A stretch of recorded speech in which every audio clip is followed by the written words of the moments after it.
Rejoice with me, for I have found my sheep which was lost. Luke chapter 15, verse 6. I was referred to the parable of the lost sheep. The 99 sheep are left in the wilderness, and search is instituted for the one that has strayed. When the lost sheep is found, the shepherd elevates it to his shoulder and returns with rejoicing. He does not return murmuring and censuring the poor lost sheep for having made him so much trouble, but his return with the burden of the sheep is with rejoicing. And a still greater demonstration of joy is demanded. Friends and neighbors are called to rejoice with the finder, for I have found my sheep which was lost. The finding was the theme of rejoicing. The straying was not dwelt upon, for the joy of finding overbalanced the sorrow of the loss and the care, the perplexity and the peril incurred in searching for the lost sheep and restoring it to safety. I say unto you that likewise joy shall be in heaven over one sinner that repenteth, more than over 99 just persons which need no repentance.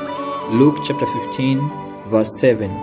Jesus has given the parable of the lost sheep for our study.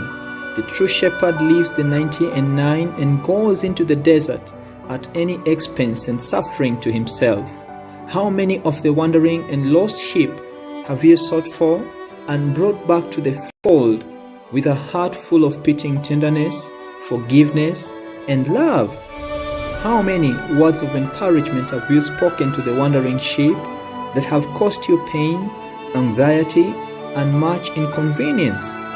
Have you spoken soothing words of hope, courage, and pardon, bearing the wanderer home on your shoulders, rejoicing at every step, and saying, Rejoice with me, for I have found my sheep which was lost? Study the life and character of Christ and seek to imitate his example. The unconsecrated course of some of those who claim to be believers in the third angel's message has resulted in driving some of the poor sheep into the desert. And who is it that has manifested a shepherd's care for the lost and wandering? Is it not time to be Christians in practice as well as profession? What benevolence, what compassion, what tender sympathy Jesus has manifested towards suffering humanity. The heart that beats in unison with his great heart of infinite love will give sympathy to every needy soul and will make it manifest that he has the mind of Christ. Every suffering soul has a claim upon the sympathy of others, and those who are imbued with the love of Christ, filled with his pity, tenderness, and compassion, will respond to every appeal to their sympathy.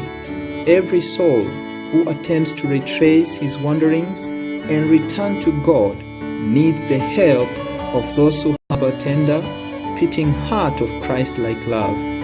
Lift him up, page 206.